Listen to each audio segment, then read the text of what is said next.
ఈరోజు దాదాపుగా 24 అంశాలతో క్యాబినెట్లో మేము ఎన్నో ఆమోదం పొందడం జరిగింది.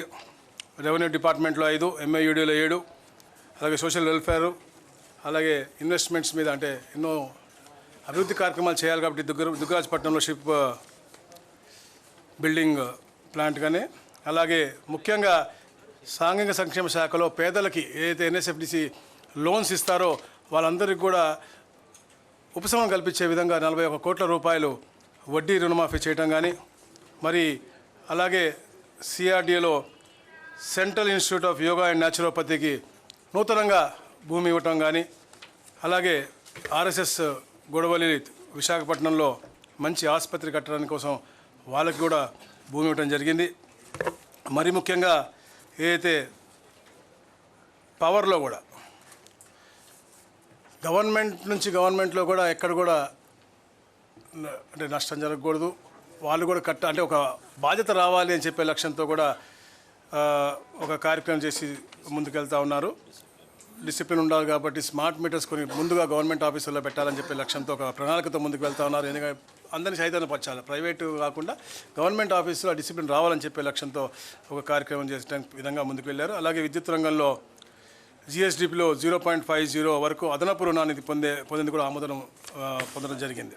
ఇట్లా ఎన్నో కార్యక్రమాలు చేసుకుంటూ ముఖ్యంగా అందరూ ఎదురు చూస్తుంటే డిస్ట్రిక్ట్ రీఆర్గనైజేషన్ దాని మీద సుదీర్ఘంగా మనం చర్చించడం జరిగింది. దానికి కూడా అన్ని ఫలితాలు కూడా మేము ముందు చెప్పబోతా ఉన్నాం. దాదాపుగా 17 జిల్లాల్లో మార్పుల కోసం మనం 9 ఇచ్చాము. 9 జిల్లాల్లో మార్పులు లేవు. విజయనగరం, పార్వతీపురం, మన్యం, విశాఖపట్నం, ఏలూరు, కృష్ణా, ఎన్టీఆర్, గుంటూరు, పల్నాడు, అనంతపురం తప్ప మిగతా 17 నియోజకవర్గాల్లో కూడా 17 జిల్లాల్లో కూడా మార్పులు వచ్చాయి.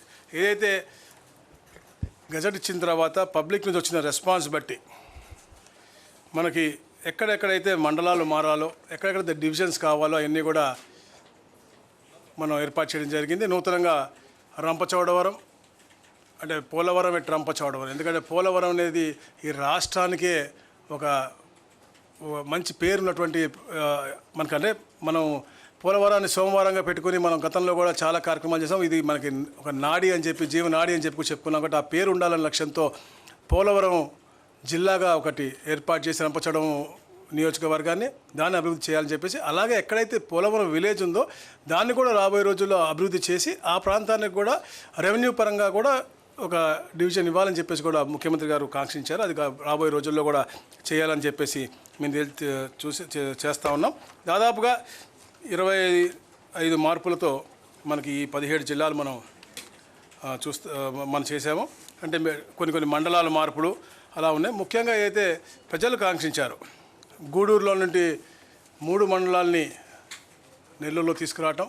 ఎప్పటి నుంచో గూడూరు ప్రజలు నెల్లూరుకి చాలా దగ్గరగా ఉన్నాం, మేము తప్పకుండా అటు వెళ్ళాలని చెప్పేసి వారు కోరారు. అందుకనే కోట, చిలకూరు మండలం, గూడూరు మండలం మనం నెల్లూరుకు తీసుకొస్తా ఉన్నాం. అలాగే కింద ఉన్నటువంటి 2 మండలాన్ని మనం తిరుపతిలో పెడతా ఉన్నాం. దాని ద్వారా ఏమవుతుందంటే దుగ్గరాజపట్నం పోర్టు కిందకు ఉంటుంది తిరుపతి జిల్లాలో, పైకి కృష్ణపట్నం పోర్టు మొత్తం కూడా అటు. ఎందుకంటే ఇంతకుముందు గత ప్రభుత్వం చేసింది ఎక్కడ కూడా ప్రాపర్గా ఆలోచించకుండా మంచి పరిపాలనా సౌలభ్యం ఉండే విధంగా ఉండకుండా ఆ కార్యక్రమాలు చేశాయి. అందుకనే ఇవన్నీ కూడా మనకి ఇబ్బంది ఉంటుంది. అలాగే ఏదో రంపచోడవరం ముందు ముఖ్యంగా చెప్పాను నేను, ట్రైబల్స్ వారి యొక్క అభివృద్ధి అనేది ఎక్కడ కూడా కుంట పడకూడదు, అక్కడ మంచి పరిపాలన లక్ష్యంతోనే ఒకే పార్లమెంట్లో 3 జిల్లాలు అయినప్పటికీ కూడా అది తప్పకుండా ఏర్పాటు చేయాల్సిన అవసరం ఉంది అనే లక్ష్యంతోనే ఈ కార్యక్రమం చేపట్టారు.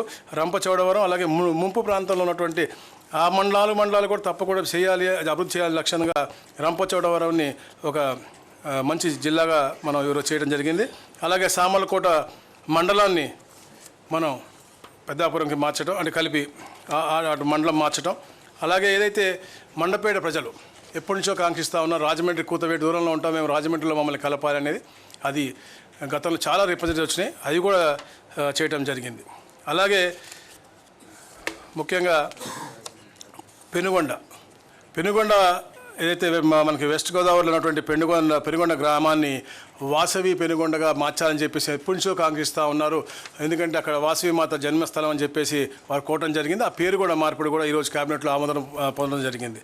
అలాగే ముఖ్యంగా ఈ ప్రాంతానికి వస్తే అద్దంకి నియోజకవర్గం బాపట్ల నుంచి ప్రకాశం జిల్లాలోకి, అలాగే నూతనంగా రెవెన్యూ డివిజన్ ఏర్పాటై దర్శి నియోజకవర్గం మొత్తం కూడా నిన్న అంటే చాలా చూసామని మధ్యలో దొనకొండ అటు వెళ్తుంది, ఎటు వెళ్ళక మొత్తం దర్శి నియోజకవర్గం కూడా అద్దంకి సబ్ డివిజన్లో ఉండి ప్రకాశం జిల్లాలో ఉండే విధంగా ఏర్పాటైంది.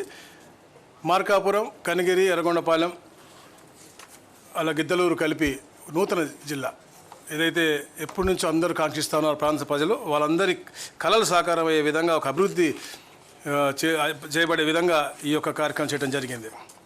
అలా మార్కాపురం జిల్లా పూర్తి నియోజకవర్గాలు మార్కాపురం, గిద్దలూరు, కనిగిరి, ఎర్రగొండపాలెం.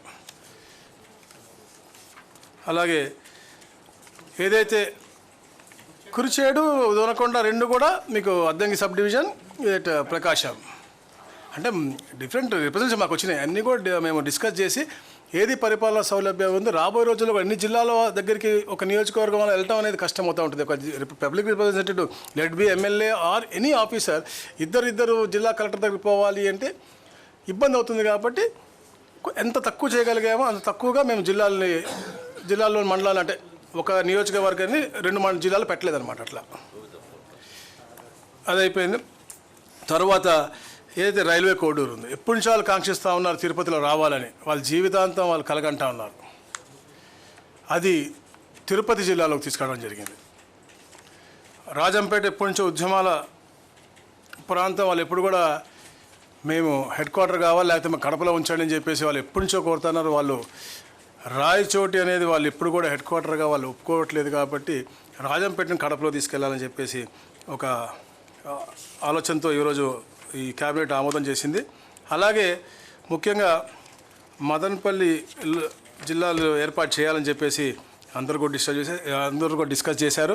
ఏదైతే రాయచోటు ఉందో అది నిజంగా అంటే అది కొంచెం బాధాకరమైన విషయం. ఎందుకంటే గతంలో చేసినటువంటి పాలకులు ప్రాపర్గా చేయకుండా, ఎందుకంటే సరౌండెడ్ బై కాన్స్టిట్యున్సీస్ని ప్రాపర్గా వాళ్ళు ఇన్వాల్వ్ చేసి రాయచోటి హెడ్ క్వార్టర్కి పెట్టుంటే ఈ ప్రాబ్లం వచ్చేది కాదు. రాజంపేట వాళ్ళు ఎప్పుడు కూడా కడపకు వెళ్తూ ఉంటారు.